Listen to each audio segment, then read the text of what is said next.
Lisa Vo is a very well-known figure in the real estate space. She is a broker. She is a transaction management and transactions guru. She is a consultant. She knows all things deals management, and she has worked with a number of agents and teams, and also for herself with setting up different techs and systems. And she's also done some fractional CTO work. So she's worn a lot of hats. And I'm really excited to learn a little bit more about her experience with her real estate journey. Lisa, going back to the very beginning, I am curious. I don't think I know the answer to this. How did you originally enter real estate? I was in hospitality for a good 10 years before I started in real estate.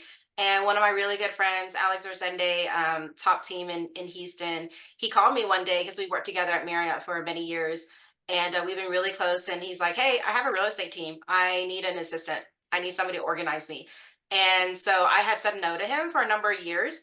And finally, when I was without a job, I called him up and say, hey, I think I'm ready to come work for you. So it started off just because I have really good admin organizational skills and he needs someone to be his right-hand person. So that's how I kind of entered real estate. I had no idea they were a top Remax team in Texas at that time. I had no idea what a real estate contract is, nothing about, I've never bought and sold real estate. So I started off from the ground up with him and he taught me my way through real estate and then figuring things out along the way.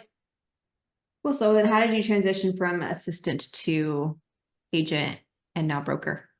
So about 9 months into my real estate assistant job, I basically, we had a lot of Vietnamese clients and I read, write, speak it. So that's actually my first language.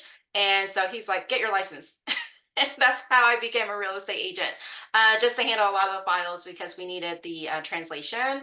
But as I got deeper into it, I was handling some of the leads, like things like lease buyouts, some contingencies, just really helping with some of the sales part. And so I would normally just get referrals from friends, word of mouth. I had a really big community in Houston, and yeah, so I was not only running the office and the team for many years, but I was also getting my own deals as well and just staying relevant in the space. So, yeah.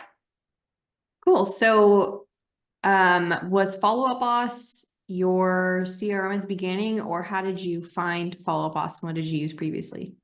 Yeah, it was not our first CRM. Just like every team that has a franchise, there's a free CRM. So that's what we use for many years. We use a very simple Gmail account, a free one to manage everything with uh, Google folder labels and things like that. And so eventually, I think one of our agents on our team brought it up to us and said, hey, I've been hearing about Follow Boss. I've been testing it out. Like, let's give it a try. So me as an operations person is always trying to get more better, more efficient. And so we were always testing 2 or 3 CRM systems at the same time, drove Mhm. my agents bonkers. But at some point we did cut off Follow Boss. We were on 1.0. We had it for a good, like probably 6, 7 months. There was only 1 or 2 agents on the team that was really adopting it to its full capacity. So we're like, it's kind of expensive. Let's just cut it and go back to what our, free CRM was. Literally, probably within like 3 weeks, our agents were just screaming at the top of their lungs, "We want it back. We'll pay for it." So we brought back Follow Boss not too long afterwards, and luckily everything was still there, so we were able to keep our Follow Boss. But yeah, that was probably like back in 2014 that we had Follow Boss. Okay. So going from 2014 to today, how did you transition from broker to consultant? So it's a lot due to you. So thanks for that. I think I was just in the Follow Up Boss group. I'd always been part of the Facebook group in there and just watching what other people were saying and how they were using it. And it's really cool to see the community come together. I've never seen such an active group of people that were willing to help one another. And so I think at one point, I had seen your name a lot. And I think one time you just probably DM'd me or messaged me and said, hey, you know a lot about deals. Have you considered doing a Bosses in Action webinar? So you introduced me to Tristan. I was on that first one, and I did, I think, 2 of them, maybe like 6 months or a year apart from each other. And somebody reached out and just said, hey, can you just build this for me?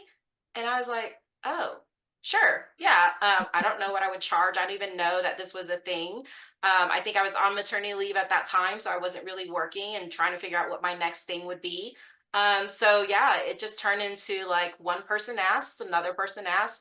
I organized it all into a template and I was like, this is a scalable thing. So I think just by literally overnight, just without me knowing it, became a follow boss consultant, which I didn't know was a thing back then. Cause I think you were one of the first gurus there. And then I came in like later on down in the line. So in your consulting business, you're focusing mostly on deals. So how does the conversation go from deals to the rest of their CRM? Are they experiencing any problems in their CRM outside of deals management? Definitely. Yeah. So first thing I always do is just ask, hey, what are the issues you're seeing in your real estate business? What can I help with? And they always say something like, our agents don't know what stage to use, or we don't know like how to keep organized, which ones to call first. And so that leads me to believe that they have a database organization, or um, they have some issue with like aligning with what should be what stage, what should be what smart list, what should be what tag, right? Mhm. So then my next question is, are you a Key Technology client, or have you talked to Elena Key?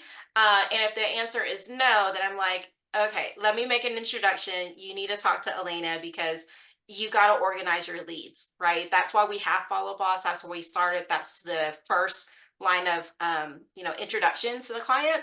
And so that's not organized. It's really hard for me to build my deal system and give them a transaction management system if they're not organizing their contacts correctly, right?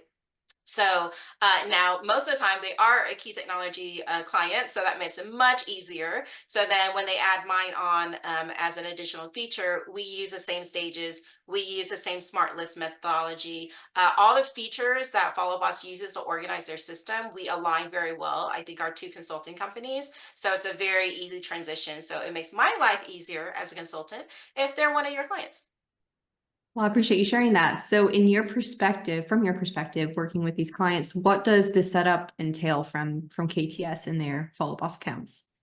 Yeah, so usually I already know that it's very simplified stages. They may have a couple more stages that they've added on either before or after KTS. So I'll usually go through and suggest, hey, I think you have like duplicate stages. Why don't we merge this with the KTS one, right? And then same thing with Smart List, like, hey, the agents work in like numbers 1 through 10, the KTS Smart List, and then I add on my deal smart list at the very end. And that is only shown to probably the collaborators or admins on the team. It may not be necessarily available to all agents, but we just add on as an addition to KTS. So just having that familiarity that they know your language, the KTS language, the stages, the smart list, the tags that are being used, right? And then they're just laid on top because your stuff is like really good evergreen content that is sent out, and then mine are customized more specific to say, hey, this is an introduction email. These are the deadlines for the contract, but they go hand in hand together. So, And I know you've worked in a fractional setting for a lot of teams, whether it's fractional COO or fractional CTO, and you're working more hands-on than in the consultant capacity. So what results did you see working with those teams? What results did you see them have from the setup, whether it was increased efficiency, simplicity, getting a hold of more leads, anything like that?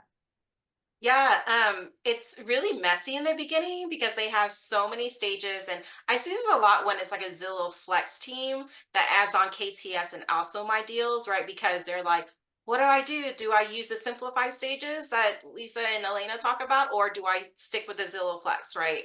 And at the time, I usually try to simplify as much as possible. If you're Zillow Flex, you're all in, and that's the only source, then it may make sense to keep the Zillow stages. But then for someone who's not, which is most teams, like smaller teams that we work with, having a very simplified, like, hey, this is active client, this is closed, right? Or this is past client, like defining that, giving them a blueprint, which is something that we do. We define those stages for them. We give them the smart list. We give them a cheat sheet to follow, like just having that in their SOPs so that when they hire a new agent, when they bring on a new team member to the office, they're not starting from scratch. People aren't using different terminology. Everybody understands that when this says active client and it has a buyer tag, we know exactly what type of person we're working with, and the right campaign, the right timing of those messages go out correctly. Very good. Well, I have one last question for you before I let you go, and it's a little bit off topic. It's just a fun question I like to ask people. I'd love to hear about one innovative strategy or lesser known tip you've either implemented for your own real estate business or for these different teams and agents you've worked with. It could be something that's had an impact on yours or their lead management, client retention, and repeat referral business, overall business growth, or overall increasing sales. Yeah. Gosh, one tip. There's so many in Follow Up Boss. I think just keeping it pretty clean. I'm just gonna go back to simple basic stuffs, right? So like just exporting your entire database once a month, dropping that into like an Excel or Google Sheet. And if you know how to do a little bit of advanced things inside Excel or Google Sheets, doing a pivot table so you can find duplicate entries, right? A lot of times we get new leads that come in, and sometimes it's a realtor, right? Sometimes it's a realtor that's changed emails 3 times. And I know that's a very unique last name, a very unique first name. And like I've got them in my database 3 different times, right? So merging them, cleaning it up, keeping that consistent, like that is the only way to just keep increasing your sales. Sometimes we look at the database and we're like, we have 100,000 people. I'm like, no, you actually have people in like 4 or 5 different times. So your database is not that great, right?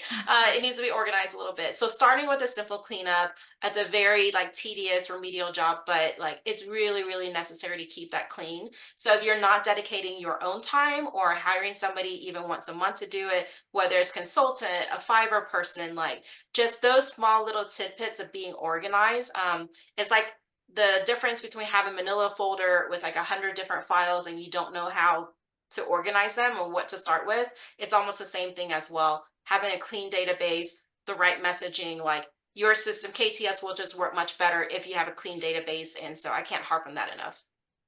Yeah, so before I spoke to you a number of times and got to know you, I had never heard the words pivot table. And so I'm sure a lot of our audience has not either. And what you just said probably may have gone over their heads and got overwhelmed.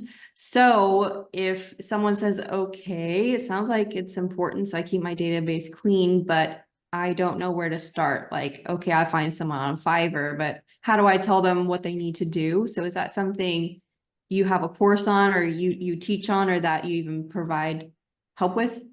I do. I have a scribe how. I think I shared it a couple years ago at one of the mastermind or FubCons. So I'll be happy to give that over to you. You can link it as well to this video. But very simply, like if you have Excel or you have Google Sheets, you just select all of the information, all of the data, right, in that one sheet. Then there is at the very top of one of the format or data buttons in the menu, you can just click pivot table. And you'll have to know a little bit of like, how do you organize the rows? How do you organize the columns? I just very simply do a count of, that's a formula.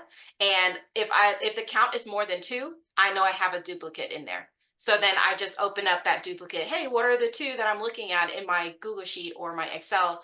And then I'll go find that in Follow Boss and merge them or fix them or delete one. Right. Yeah, merge them as the same person. Mhm. Okay, very good. Well, I will be sure to find, or maybe I'll ask you because I misplaced it, that guide, and I'll put that in the description of this video. So thank you for sharing that tip. Yeah, you're welcome. Thanks for having me. Bye-bye. Bye.